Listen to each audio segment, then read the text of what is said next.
रोहित और विराट का गुस्सा फूटा। गंभीर की तानाशाही पर हिटमैन ने क्यों कहा? खिलाड़ी सांस नहीं ले पा रहे थे। किंग कोहली ने गंभीर को लेकर ऐसा क्या हैरान करने वाला सच बताया जिसे सुनकर पूरा देश सन्न रह गया?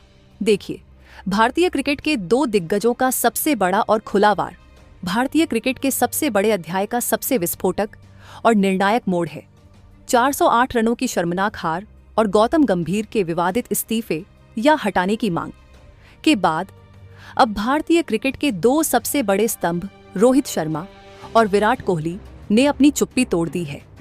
इन दोनों दिग्गजों ने सामने आकर गौतम गंभीर की कोचिंग शैली को सीधे तौर पर तानाशाही करार दिया है और टीम के बचाव में ऐसे हैरान कर देने वाले खुलासे किए हैं जिसने बीसीसीआई को भी हिलने पर मजबूर कर दिया है। नमस्कार दोस्तों, गुवाहाटी में मिली 2-0 की शर्मनाक हार और 408 रनों के ऐतिहासिक पतन के बाद भारतीय क्रिकेट टीम बिखराव के कगार पर थी। कोच गौतम गंभीर की सख्ती, कप्तान पंत के आंसू और जडेजा का गुस्सा, यह सब हमने देखा। लेकिन इस पूरे ड्रामे के बीच सब यही सोच रहे थे कि टीम के असली लीडर रोहित शर्मा और विराट कोहली चुप क्यों हैं? दोस्तों, अब वह खामोशी टूट चुकी है। रोहित शर्मा और विराट कोहली जो इस सीरीज में आराम कर रहे थे या बाहर थे, उन्होंने मीडिया के सामने आकर गौतम गंभीर की कार्यशैली की धज्जियां उड़ा दी हैं। उन्होंने साफ कर दिया है कि यह हार खिलाड़ियों की नहीं बल्कि ड्रेसिंग रूम में चल रही तानाशाही की है। रोहित और विराट ने युवा खिलाड़ियों गिल, पंत, जायसवाल का बचाव करते हुए गंभीर पर ऐसे गंभीर आरोप लगाए हैं जो साबित करते हैं कि टीम इंडिया डर के साये में जी रही थी। आज हम इन्हीं दो महानायकों के बयानों, गंभीर की पोल खुलने और भारतीय क्रिकेट के भविष्य पर इसके असर का विस्तार से विश्लेषण करेंगे। दोस्तों, रोहित और विराट के बयानों से यह स्पष्ट हो गया है कि गंभीर ने अनुशासन और डर के बीच का फर्क मिटा दिया था। एक, भय का वातावरण, culture of fear. Rohit Sharma ने खुलासा किया कि गंभीर के राज्य में खिलाड़ी गलती करने से डरते थे। जब एक खिलाड़ी आउट होने से ज्यादा कोच की डांट से डरने लगता है तो उसका स्वाभाविक खेल खत्म हो जाता है। यही 408 रनों की हार का कारण बना। 2, संवादहीनता, नो कम्युनिकेशन। विराट कोहली ने बताया कि गंभीर सुनते नहीं थे, सिर्फ सुनाते थे। एक कोच को दोस्त और मेंटर होना चाहिए, लेकिन गंभीर एक सख्त बॉस बन गए थे जिससे युवा खिलाड़ी अपनी परेशानी साझा नहीं कर पा रहे थे। 3, सीनियर खिलाड़ियों का अपमान। दोनों दिग्गजों ने माना कि जडेजा, राहुल और बुमराह जैसे सीनियर्स के साथ स्कूली बच्चों जैसा बर्ताव करना भारतीय क्रिकेट संस्कृति का अपमान था। रोहित और विराट का महाविस्फोट। दोस्तों, अब हम एक एक करके देखते हैं कि इन दो दिग्गजों ने गंभीर की तानाशाही के खिलाफ क्या कहा। 1, रोहित शर्मा का बयान। यह टीम इंडिया है, आर्मी कैंप नहीं। भारतीय टीम के नियमित कप्तान रोहित शर्मा, जो अपने शांत और मिलनसार स्वभाव के लिए जाने जाते हैं, गंभीर की शैली पर बेहद नाराज दिखे। रोहित का बयान। मैं इस सीरीज में नहीं था, लेकिन मैं हर दिन खिलाड़ियों के संपर्क में था। मुझे जो सुनने को मिल रहा था वह डरावना था। गौतम गंभीर भाई ने ड्रेसिंग रूम को जेल बना दिया था। लड़के मुझे फोन करके रोते थे कि उन्हें खुलकर खेलने नहीं दिया जा रहा। ये टीम इंडिया है, कोई आर्मी कैंप नहीं जहां आप डंडे के जोर पर काम करवाएंगे। पंत का बचाव। ऋषभ पंत एक मैच विनर है, उसे आजादी चाहिए। गंभीर ने उसकी आजादी छीनकर उसे कंफ्यूज कर दिया। जब कप्तान ही डर जाएगा तो टीम कैसे जीतेगी? 408 रनों की हार गंभीर की जिद का नतीजा है। उन्होंने खिलाड़ियों को इंसान नहीं, मशीन समझा। मुझे खुशी है कि यह दौर अब खत्म हो रहा है। हैरान करने वाली बात, रोहित ने कहा, अगर गंभीर कोच रहते तो शायद आधे खिलाड़ी संन्यास ले लेते या टीम छोड़ देते। माहौल इतना जहरीला हो चुका था। 2, विराट कोहली का वार। आक्रामकता अंदर से आती है, थोपी नहीं जाती।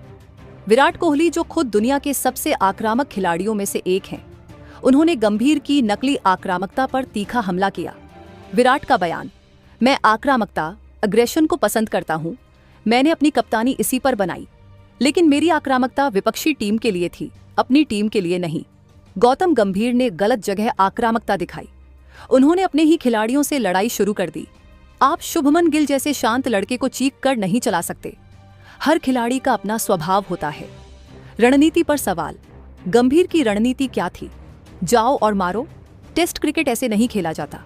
उन्होंने टीम की तकनीक पर काम करने के बजाय उनके दिमाग से खेलना शुरू कर दिया। जब जडेजा जैसा सीनियर रोता है तो इसका मतलब है कि सम्मान खत्म हो चुका है। गंभीर ने कोचिंग की लक्ष्मण रेखा पार कर दी थी। हैरान करने वाली बात, कोहली ने खुलासा किया, गंभीर ने सीनियर खिलाड़ियों की सलाह लेना बंद कर दिया था। उन्हें लगा कि वह अकेले ही सब कुछ जानते हैं। यह अहंकार ही इस हार की वजह है। 3. संयुक्त संदेश, युवा खिलाड़ियों को मत तोड़ो। दोस्तों, रोहित और विराट दोनों ने एक सुर में बीसीसीआई को संदेश दिया है। संदेश, यशस्वी गिल, पंत, सुदर्शन, ये भारतीय क्रिकेट का भविष्य है। एक खराब सीरीज या एक खराब कोच की वजह से इनका करियर बर्बाद नहीं होना चाहिए। हम इनके साथ खड़े हैं। जनता को इन्हें सपोर्ट करना चाहिए, न कि ट्रोल करना चाहिए। गलती इनकी नहीं, इन्हें चलाने वाले रिमोट कंट्रोल की थी। भाग 3, इस हस्तक्षेप का गहरा असर। दोस्तों, रोहित और विराट के सामने आने से पूरा परिदृश्य बदल गया है। 1. गंभीर की वापसी के रास्ते बंद। अब जब मौजूदा कप्तान रोहित और पूर्व कप्तान विराट ने गंभीर के खिलाफ मोर्चा खोल दिया है, तो गंभीर के लिए भारतीय क्रिकेट में वापसी करना नामुमकिन है। उनका इस्तीफा अब अनिवार्य और सही साबित हो गया है। 2. खिलाड़ियों का मनोबल बढ़ा। रोहित और विराट के समर्थन ने पंत, गिल और जडेजा को बड़ी राहत दी है। उन्हें महसूस हुआ है कि उनके बड़े भाई उनके साथ हैं। इससे टीम में एकजुटता वापस आएगी। 3. बीसीसीआई पर दबाव खत्म। जय शाह और बीसीसीआई अब खुलकर नया कोच धोनी या सचिन ला सकते हैं, क्योंकि उन्हें सीनियर खिलाड़ियों का पूरा समर्थन मिल गया है कि बदलाव जरूरी था। दोस्तों, 408 रनों की हार के अंधेरे में रोहित शर्मा और विराट कोहली का सामने आना सूरज की पहली किरण जैसा है। उन्होंने गौतम गंभीर की तानाशाही के खिलाफ खुलकर बोलकर न केवल युवा खिलाड़ियों को बचाया है, बल्कि यह भी साफ कर दिया है कि भारतीय क्रिकेट में डर और गुस्से की कोई जगह नहीं है। रोहित का यह कहना कि माहौल इतना जहरीला था कि खिलाड़ी संन्यास ले लेते, इस पूरे विवाद का सबसे हैरान करने वाला और कड़वा सच है। दोस्तों, रोहित शर्मा और विराट कोहली ने गौतम गंभीर की कोचिंग शैली के खिलाफ विस्फोटक बयान दिए हैं। उन्होंने गंभीर पर ड्रेसिंग रूम में तानाशाही चलाने, खिलाड़ियों को डराने और टीम कल्चर को बर्बाद करने का आरोप लगाया है। इन दिग्गजों ने युवा खिलाड़ियों का बचाव करते हुए कहा है कि हार की जिम्मेदारी खिलाड़ियों की नहीं, बल्कि कोच के अहंकार की है। इस हस्तक्षेप ने भारतीय क्रिकेट को एक नई दिशा दी है। अब रोहित और विराट की मांग पर कौन बनेगा कोच, धोनी या कोई और? अपनी राय कमेंट में दें।